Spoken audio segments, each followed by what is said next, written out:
राजनीति विज्ञान के विद्यार्थियों, भारतीय राजनीतिक विचारक वाले पेपर में आप सभी का अभिनंदन और स्वागत।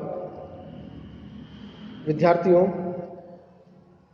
भारतीय राजनीतिक विचारक के अंतर्गत मनु के संबंध में हमने पिछली 4-5 वीडियो का अध्ययन किया और आज हम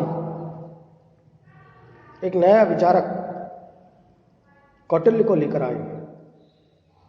विद्यार्थियों, कौटिल्य के नाम के संबंध में बहुत अधिक विभिन्नताएं देखने को मिलती है। विद्यार्थियों, इसके कई नाम जैसे विष्णुगुप्त, कौटिल्य और चाणक्य। कौटिल्य का वास्तविक नाम विष्णुगुप्त कौटिल्य था। विद्यार्थियों, इनका जन्म कुटिल्य नामक ब्राह्मण वंश में होने के कारण इन्हें कौटिल्य के नाम से जाने लगा और इनके पिता का नाम चाणक्य था। इस कारण इन्हें चाणक्य भी कहा जाता है। विद्यार्थियों, कौटिल्य के नाम के संबंध में जिस प्रकार की विभिन्नताएं देखने को मिलती है, उसी प्रकार की विभिन्नताएं इसके जन्म स्थान को लेकर भी हैं। वैसे बौद्ध ग्रंथ कौटिल्य का जन्म स्थल तक्षशिला को मानता है। जो बौद्ध ग्रंथ है, उस ग्रंथ में कौटिल्य के जन्म को लेकर, जन्म स्थान को लेकर तक्षशिला निर्धारित किया गया है, जबकि जैन ग्रंथों में कौटिल्य का जन्म स्थान मैसूर राज्य के अंदर गोल प्रदेश को माना गया है। विद्यार्थियों, फिर भी कुछ विद्वानों ने नेपाल के तराई इलाके को भी इसके जन्म स्थान के रूप में माना है। चूंकि कौटिल्य ने नालंदा विश्वविद्यालय में अध्ययन किया और शिक्षा ग्रहण करने के पश्चात कौटिल्य ने इस विश्वविद्यालय में अध्यापन का भी कार्य किया, पढ़ाने का भी कार्य किया। और उस समय आपको मालूम हो कि विद्या अध्ययन का प्रमुख केंद्र नालंदा विश्वविद्यालय था और इस पर नंद वंश के शासकों का आधिपत्य था।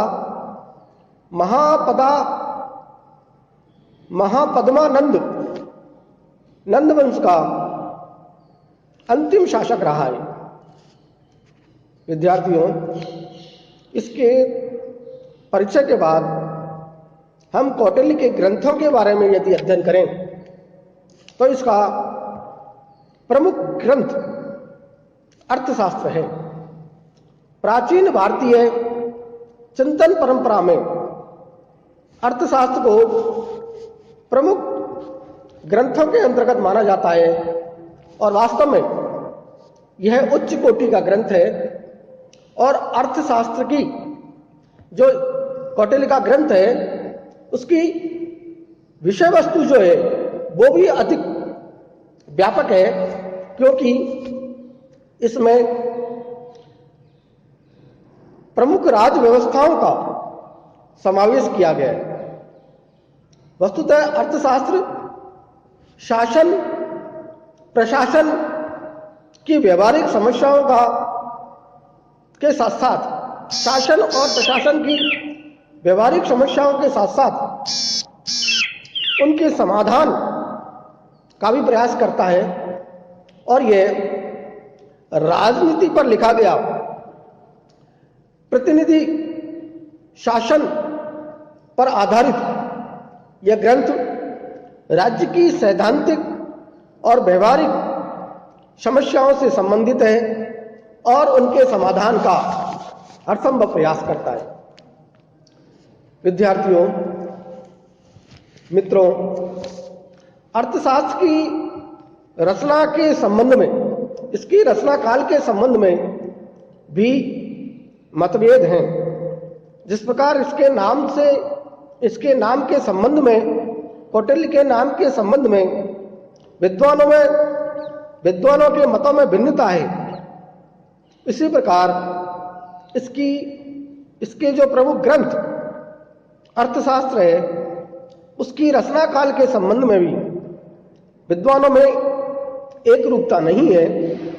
और जैसा कि A.B. कीथ, जॉली, क्विंटजर्ज जैसे विद्वान अर्थशास्त्र को 3री शताब्दी ईस्वी का ग्रंथ मानते हैं, जबकि अन्य विद्वान जैसे doctor K.P. Jaiswal, D.R. Bhandarkar, Smith इत्यादि विद्वान अर्थशास्त्र को मौर्यकालीन अर्थात 3री शताब्दी ईसा पूर्व की रचना मानते हैं। इस प्रकार विद्वानों अर्थशास्त्र की रचना काल के संबंध में विद्वानों में एक रूपता नहीं है, मतभेद हैं। अब हम चलते हैं विद्यार्थियों कौटिल्य के राजनीतिक विचारों के संबंध में। कौटिल्य राजनीतिक विचारों के संबंध में राज्य की जो उत्पत्ति का सिद्धांत है, उस संबंध में अपने क्या मत रखते हैं।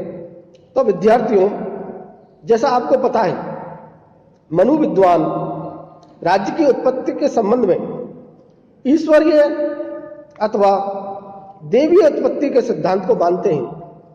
वहीं पर कौटिल्य इस देवीय उत्पत्ति के सिद्धांत को अस्वीकार करते हैं और उसके स्थान पर हॉब्स के समान सामाजिक समझौते के सिद्धांत को स्वीकार करते हैं, बताते हैं, उसके मत से अपने मत को समानता स्थापित करने का प्रयास करते हैं।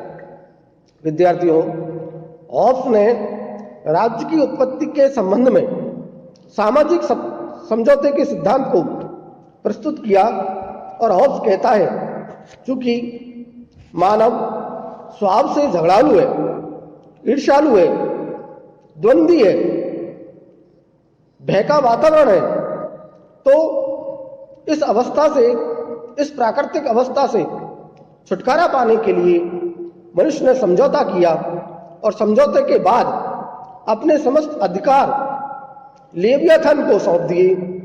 उसी प्रकार से कौटिल्य कहता है, कौटिल्य इस बात को स्वीकार करता है कि अनुबंध सिद्धांत के माध्यम से मनुष्य ने अपनी सुरक्षा के लिए राज्य को उत्पन्न किया है, राज्य को पैदा किया है, राज्य की उत्पत्ति की है। कौटिल्य ने राज्य को मानवीय प्रयत्नों का परिणाम माना है। मानव ने प्रयत्न किए और प्रयत्न करने के बाद राज्य की उत्पत्ति होती है। कौटिल्य के अनुसार व्यक्तियों ने अपनी सुरक्षा के लिए राज्य सत्ता को स्वीकार किया है और कौटिल्य के अनुसार धर्म के माध्यम से जनता के व्यवहार को नियंत्रित करने के लिए कौटिल्य ने राज्य को धर्म के रूप में माना है। अर्थात राज्य जो है वो धर्म का ही एक प्रतिरूप है और कौटिल्य के अनुसार प्राकृतिक दशा में व्यक्तियों ने धर्म, अर्थ और काम में सहायता करने हेतु एक व्यक्ति को राजा के रूप में चुना, जो धर्म, अर्थ और काम में सहायता कर सके और राजा को इन पूरे दायित्वों को पूरा करने के लिए जिम्मेदारी सौंपी गई। यदि इन कर्तव्यों को संपन्न करने में वह असमर्थ रहता है तो कौटिल्य ने जनता को यह अधिकार दिया कि वो राजा को अपने पद से हटा भी सकती है और किसी अन्य व्यक्ति को उस पद पर नियुक्त कर सकती है, आसन कर सकती है। विद्यार्थियों, इस प्रकार कौटिल्य ने राज्य की उत्पत्ति के सिद्धांत के संबंध में संविदावादी सिद्धांत का समर्थन किया और समझौतावादी सिद्धांत के समर्थन के पश्चात राज्य की उत्पत्ति में इसकी भूमिका का वो बताते हैं। विद्यार्थियों, अब हम चलते हैं राज्य के सप्तांग सिद्धांत के संबंध में कि कौटिल्य ने राज्य के सप्तांग सिद्धांत के संबंध में अपने क्या विचार दिए।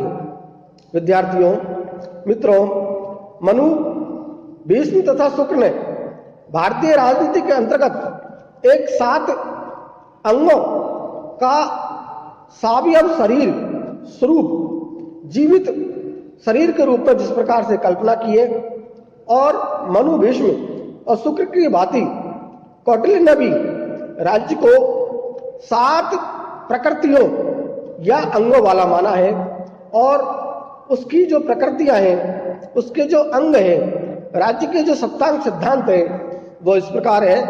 पहले अंग के रूप में कौटिल्य स्वामी को मानता है, दूसरे अंग के रूप में वो अमात्य को मानता है, तीसरे अंग के रूप में वो जनपद को मानता है, चौथे अंग के रूप में वो दुर्ग को मानता है, 5वें अंग के रूप में वो कोष को मानता है, 6वें अंग के रूप में वो दंड को मानता है और 7वें अंग के रूप में वो मित्र को मानता है। इस प्रकार विद्यार्थियों, कौटिल्य ने भी राज्य के सप्तांग सिद्धांत के संबंध में अपनी प्रस्तुति दी और सबसे मुख्य अंग वो स्वामी को मानता है और स्वामी के संबंध में कौटिल्य ने राजा को राज्य में प्रमुख अंग के रूप में स्वीकार किया है, जिसका नाम वो स्वामी देता है। अर्थात स्वामी ही राजा है, इसलिए राजा को स्वामी की संज्ञा दी गई है और उसके अनुसार स्वामी का अभिप्राय शासन करने वाला या आदेश देने वाला अधिकारी से है और राज्य को संपन्न करने में राजा सक्षम हो। इसलिए कौटिल्य ने उसके लिए उचित शिक्षा और प्रशिक्षण पर अत्यधिक बल दिया है कि राजा ऐसा होना चाहिए जो कि अधिक शिक्षित हो, अधिक प्रशिक्षित हो, अर्थात जो एक तरह से प्लेटो है, प्लेटो विद्वान ने राजा को दार्शनिक राजा के रूप में माना है। इसी प्रकार कौटिल्य ने भी राजा को बुद्धिमान, शिक्षित और प्रशिक्षित रूप में माना है कि राजा ऐसा होना चाहिए जो शिक्षित हो और बुद्धिमान हो। इस प्रकार से सप्तांग सिद्धांत के अंदर उसका पहला अंग स्वामी के रूप में उसने वर्णन किया है, दूसरा अंग उसका अमात्य है, तीसरा अंग जनपद है, चौथा दुर्ग, 5वां कोष, 6वां दंड और 7वां मित्र। विद्यार्थियों, इन सप्तांग सिद्धांतों का हम बारी बारी से अगली वीडियो में विवेचन करेंगे। तब तक के लिए धन्यवाद।